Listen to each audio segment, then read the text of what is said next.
From this day forth, you are no longer my son. You will receive no title, no land, no inheritance. The words crashed through the hall. Servants froze. Tsubasa's hands clenched on the cold stone floor. Finally, the embarrassment is gone. Don't worry, Father.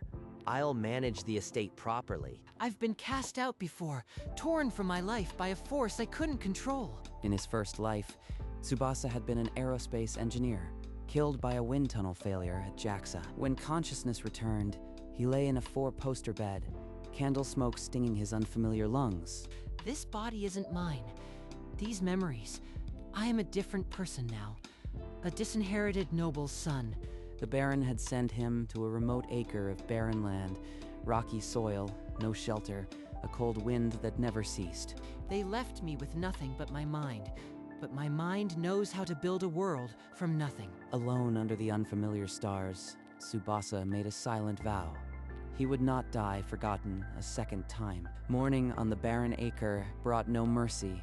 Tsubasa's hands bled as he broke the stony ground with a borrowed shovel. I need tools, materials. Hot air requires an envelope that's light, airtight, and able to hold heat.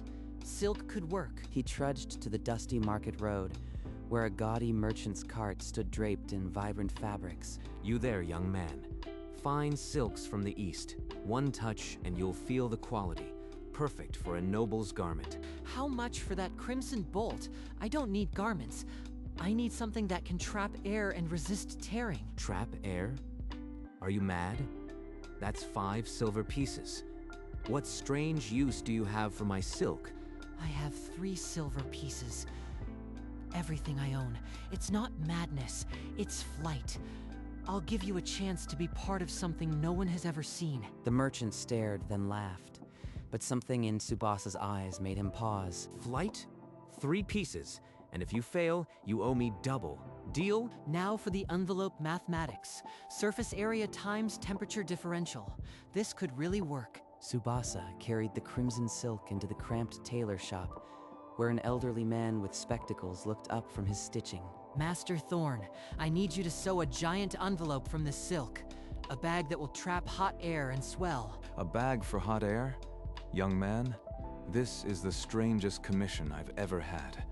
But the stitching is simple enough. Next stop, Old Barton's wicker workshop, thick with the smell of fresh willow. The burly craftsman raised an eyebrow. I need a basket that's light but strong enough to hold a man and a fire. A man and a fire? Ha! You'll burn yourself. But I like crazy plans. Let's weave it tight. Days blurred into weeks. Tsubasa hammered a copper brazier, painstakingly sealed seams with pitch, and assembled the first balloon. The first test ended in a crumpled heap. The silk wouldn't catch the heat. The second, the brazier tipped, scorching the fabric. Third, failure. The seam leaked hot air, but the math is correct. I just need to seal it better and stabilize the flame. Broke and bruised, Tsubasa repaired the envelope through the night. A fourth attempt would be his last chance. At dawn, Tsubasa lit the brazier for the 4th time. The silk envelope shuddered, then began to swell. The envelope is holding. The heat is stable. It's actually working. The balloon lifted, and the wicker basket tore free from the ground. Tsubasa rose into the blue. I am flying. I am actually flying. The principles of buoyancy. They work anywhere. But the panoramic view soon sobered him. Pillars of black smoke rose from the distant horizon. Those are siege lines. The Empire is at war. No one below knows what this balloon can do. He counted 6 enemy catapults, a fortified wall, and a supply caravan. A map formed in his mind. I can spot enemy positions from above. This is aerial reconnaissance. They've never seen it. He guided the balloon down, heart pounding not with fear, but purpose. His invention had a battlefield. The Empire needs a sky general, and I am the only one who can give them one. After 2 grueling days, Tsubasa reached the Imperial camp and demanded to see General Harold. When the general beheld the deflated silk balloon, his scarred face twisted in disbelief. General, I offer a weapon that can see over walls and map enemy movements from 600 feet up. A silk bag filled with hot air? You expect me to risk the entire campaign on a boy's toy? One flight. If I fail, execute me for wasting your time. If I succeed, you'll have intelligence no spy could gather. Tomorrow at dawn. One chance. Fail, and you'll regret ever setting foot in this camp. All night, Tsubasa calibrated the brazier and checked seams under a sky full of unfamiliar stars. At dawn, soldiers hauled the balloon to the field, their faces a mask of contempt and morbid curiosity. Remember, boy, one failure, and you are done. No pressure. Just my entire future hanging from a few cubic meters of hot air. The brazier roared to life. The silk envelope swelled, and the ground dropped away. Soldiers gasped in disbelief. There, the supply line hidden in the ravine. Trebuchet positions exactly where I estimated. They've no idea I can see this. He sketched rapidly on parchment. Fortress, weak points, troop clusters, the leadership pavilion marked with an X. Then, the first arrow hissed past. Enemy archers on the ramparts had spotted the impossible creature in the sky. They can't reach me at this altitude, but a shift in wind could drop me lower. Finish the map. Nothing else matters. A second shaft splintered against the wicker basket. Tsubasa pulled the brazier lever, risking a rapid ascent. The finished map showed every siege engine, supply route, and the precise weak point in the bastion's eastern wall. General, the enemy's entire defensive strategy is on this parchment. Their supply road, their weakest wall, their command quarters. This is precise. I didn't believe your toy could do this. But this map is a weapon. You fly again at dawn. Using Tsubasa's map, the Imperial Army struck at dawn. The fortress fell by midday, catapults aflame, white flags draping the battlements. It worked. The map didn't just prove a toy, it broke a stalemate that cost thousands of lives for months. The victory made Tsubasa a reluctant celebrity among the soldiery. Even hardened veterans nodded at him with grudging respect. But by evening, a dust column announced unwanted company. Lysander rode into camp in polished armor, a smirk already carved on his face. Well, little brother, I heard you became a carnival attraction. Do try not to embarrass our family further. General, forgive my brother's recklessness. He was always more interested in toys than real warfare. He's not here to help. Every success I have is a threat to his inheritance. I must be careful. The general summoned Tsubasa to his tent, his voice carrying a new weight of command. The Emperor wants a fleet of these balloons. I am assigning you resources and men. Don't make me regret this trust. A fleet and Lysander breathing down my neck. I'll need to guard every seam, every basket, like a mother hawk. Weeks blurred under grinding effort. Tsubasa drove teams of tailors and wicker workers, turning silk and wood into the beginnings of a fleet. But one moonless night, a shadow slipped through the balloon field. The sound of snapping ropes cut the silence. The ropes are cleanly cut, not frayed. This is sabotage. Someone inside the camp wants the fleet grounded. He set a trap that very night, hiding behind a stack of woven baskets, his hand gripping a hunting dagger. When the cloaked figure raised its knife, Tsubasa lunged and seized the collar. Moonlight revealed Lysander's sneering face. So the little engineer caught me. What will you do? Father will bury you before any court can rule. No, brother. The general will bury you. Treason in wartime carries only one penalty, and it doesn't care about our father's name. Guards dragged Lysander toward the stockade. He spat curses, but Tsubasa only turned away, the torn evidence clutched in his fist. You've rooted out a traitor, but sabotage damaged 3 envelopes. I need this fleet battle-ready in 2 weeks, or the Emperor will find someone else. 2 weeks, with repair crews and double shifts. Maybe, if nothing else goes wrong. Before dawn on the 10th day, a bloodied scout horse galloped through the camp gate. The enemy had crossed the river with 2,000 men. We deploy at once. Tsubasa, take every balloon you have, half-finished or not, and hit their siege train before they can unload. 6 balloons with patched seams and untested braziers. I am leading green crews into a firestorm. But if we don't, the line breaks. Orders flew. Clay grenades were stacked into baskets. fuses coiled and soaked in oil. The untrained crews muttered prayers. We fly low. Drop the fire before they can shoot and pull up hard. Stay on my wing and don't break formation. One by one, the patched balloons lumbered skyward, red and gold silks puffing against a smoke-stained dawn. If he pulls this off, the Emperor will hear his name before sunset. If he fails, we'll be overrun by dusk. There, the siege tower is fully assembled. One good drop and we'll cripple their advance. But the crossbowmen are already sighting in. The first shafts sliced through silk, but the flames from the braziers held. The fleet dived into the inferno. No turning back now. Either we break them or we burn. The first clay pot struck the siege tower base. Flame swallowed timber. The structure groaned like a dying beast. Direct hit. They're breaking. Keep dropping. Below, the enemy formation shattered. Soldiers abandoned engines and fled toward the river, Imperial cavalry in pursuit. He did it. Signal the advance. Today, the Empire wins on wings. By nightfall, a herald brought an Imperial summons.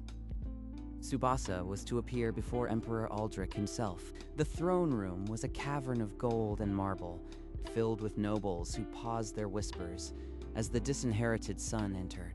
The courtier's eyes pricked his skin like needles. Upstart, traitor's brother. But he kept his spine straight. Emperor Aldrich leaned forward, his jeweled crown glinting. His voice was calm as still water. You have given me a weapon, unlike any in history. What reward would you ask of your emperor? The reward I want isn't gold or land. It's a future no one can erase. But I can't say that here. Your Imperial Majesty, I ask only for the resources to build a true aerial fleet, and the freedom to command it. The Emperor granted his request. Within months, 12 majestic balloons patrolled the skies, the undeniable backbone of Imperial strategy. From above, I've seen every hideout, every ambush. The Empire has never been more secure. A deep droning cut the quiet. From a bank of clouds slid a metallic airship, sleeker, faster, bristling with spinning blades. That's a semi-rigid airship, powered by a combustion engine. Who could build something like that in this world? No signal, no demand. Grappling hooks fired from the airship and tore through silk like butter. The first balloon collapsed in seconds. Tsubasa's flagship shuddered as its envelope split. The ground rushed up, and the wicker basket spun in a death spiral. One by one, the fleet that had never tasted defeat was shredded. On the ground, General Harold watched the horizon burn. He's losing. The sky is no longer ours. Sound the retreat. She was better than me. My designs, they were all obsolete. How? Back at the Imperial camp, the mood had curdled. Soldiers who once saluted now whispered and spat as he passed. They call me a fraud now. That airship made my fleet look like paper toys. And Lysander is free again. Noble privilege. The Emperor is furious. 12 balloons lost, a year of work. What do you propose now, engineer? I need to know who built that airship. A captured dispatch mentioned a foreign engineer named Saki, a genius from another world. Another world? Could she be like me? That explains the combustion engine. We're both from the future. General, I am crossing into enemy territory, alone. I must see her workshop, understand her technology. That's treason, sanctioned by no one. If you fail, you'll be executed for desertion, and you'll die a traitor. He donned a weathered cloak and stuffed a pack with rations. By moonrise, he had vanished beyond the picket line. If they catch me, I am a corpse. But if Saki truly knows what I know, there's a road that doesn't end in blood. Saki, I'll find your workshop. I'll prove that two minds from the future can change this war, and maybe this world. For 3 nights, Tsubasa crept through pine forests and craggy valleys until the enemy fortress loomed against a bruised sky. There, behind the southern bastion, a squat stone building with a chimney spewing smoke. That must be her workshop. A forgotten sewer grate led inside.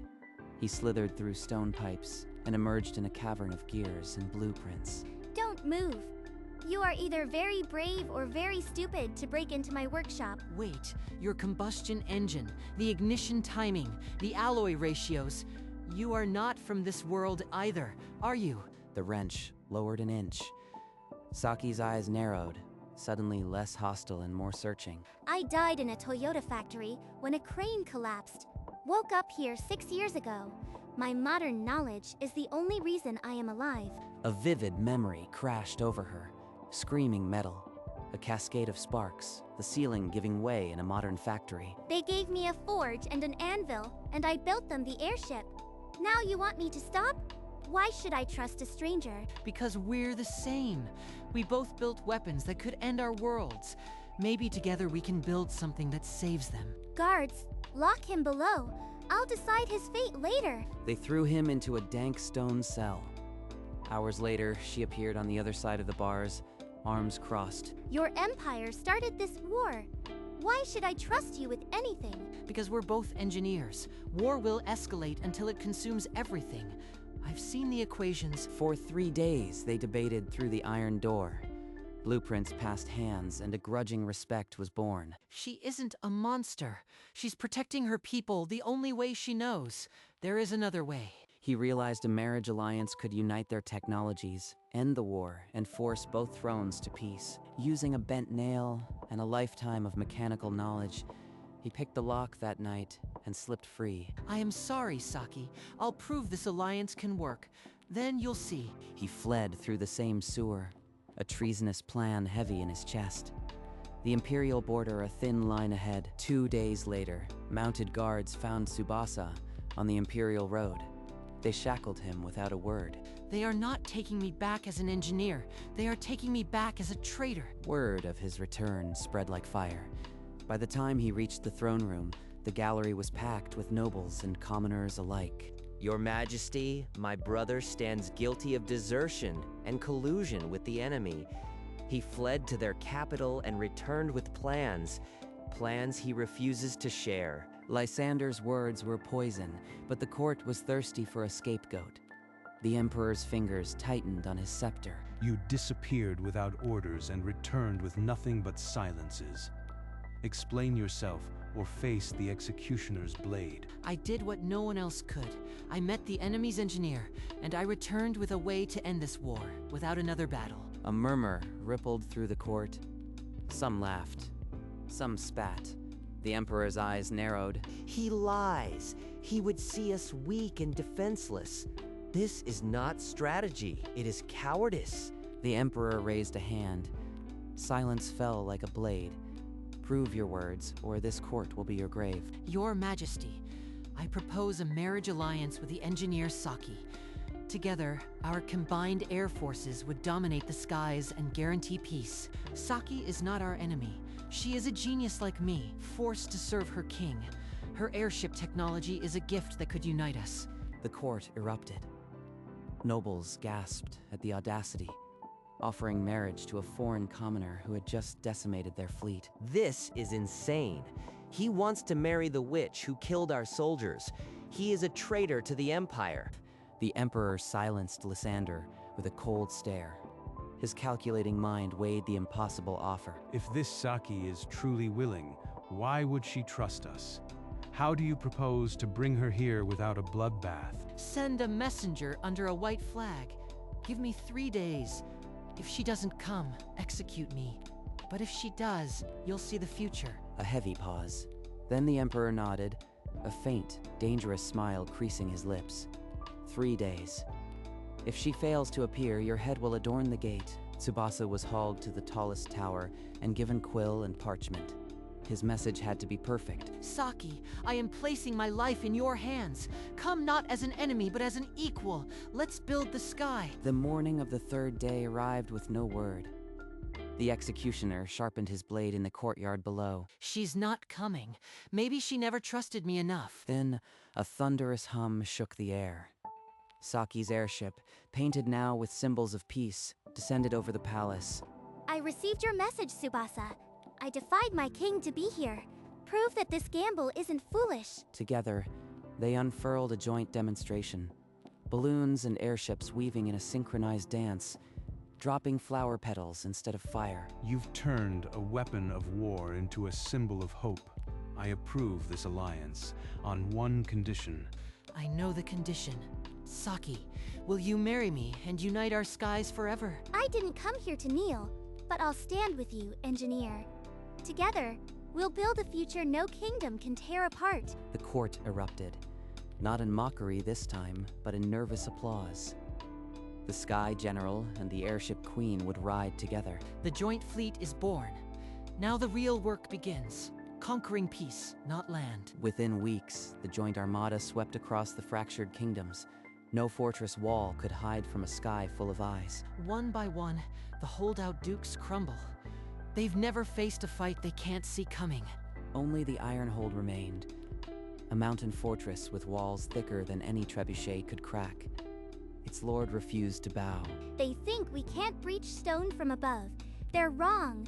Tsubasa, launch the phosphorus shells at the eastern gate. An infernal rain fell from the fleet. The iron gate glowed red-hot and shattered. The Sky General's forces flooded the keep. When the smoke cleared, the continent had no more enemies to fight. White flags snapped atop every parapet, from sea to sea. A cartographer's map now showed a single empire stretching across the continent, a realm united by sky power. We did it. No more wars, just the sky and the future. Don't get too comfortable. Peace is the hardest machine to maintain, but with our combined air force, maybe we can keep it running. The war was over. The boy who had been stripped of his name now commanded the wind itself, in the grand throne room. Now draped with banners of the United Continent, Emperor Aldrich rose from his seat. For your genius and your sacrifice, I name you Sky General, a title created for you alone. Command the heavens, and let the Empire never fear the sky again. I accept this honor not for myself, but for every craftsman who stitched the silk and wove the baskets. This title belongs to all who looked up and dreamed. By week's end, an airship hangar was transformed into a wedding chapel, garlands of white silk trailing from the rafters. Before I met you, I thought I'd spend my life building weapons for kings who didn't understand my mind. Now I build with a partner who sees the whole sky. They exchanged vows not of submission, but of equal partnership. Two engineers from another world, now binding their second lives together. Knowledge should not die with us. I am founding an air academy, open to all, from nobles to farmers' sons. The sky belongs to everyone. And I'll teach them how to make engines that don't explode on test flights. No more trial and error. We'll give them blueprints. So the Imperial Air Academy was born, its doors carved with hot air balloons, and its first class full of wide-eyed dreamers. The disinherited son became the Sky General. But my real legacy won't be a title. It will be the next generation who look up and see a road to the stars. The capital's festivities roared through the night, but Tsubasa had stolen away before dawn. They cheer for victory, but they don't see the pyres behind the flags. I do. He walked to the acre's center, where a stubborn oak sapling had forced through the stones. I planted this the day I swore I'd fly.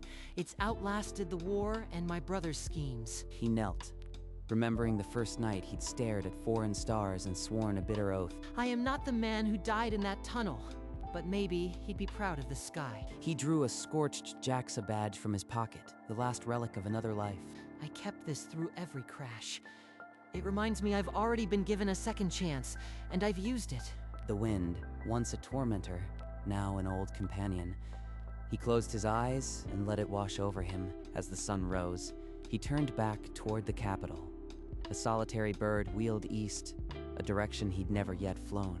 That evening, Tsubasa joined Saki on their private terrace. The city's spires pricked against a golden sky. I could get used to quiet evenings. No alarms, no burning engines. Peace is the hardest machine, just like you said. But it's worth maintaining. They stood in comfortable silence, watching the last light bleed from the clouds.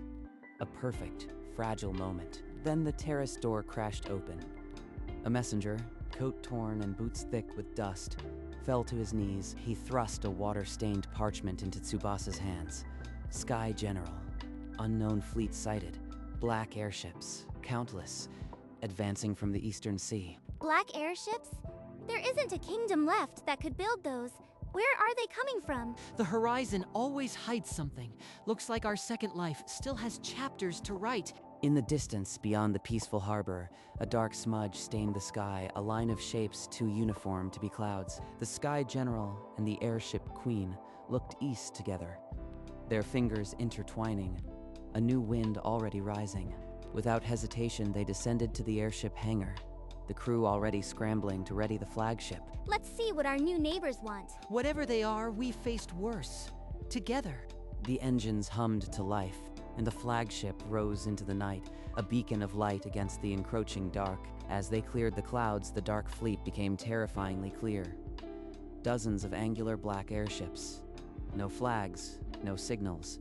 They're not like anything I've built. Those hulls, it's as if they were grown, not forged. So the sky has more secrets. Good.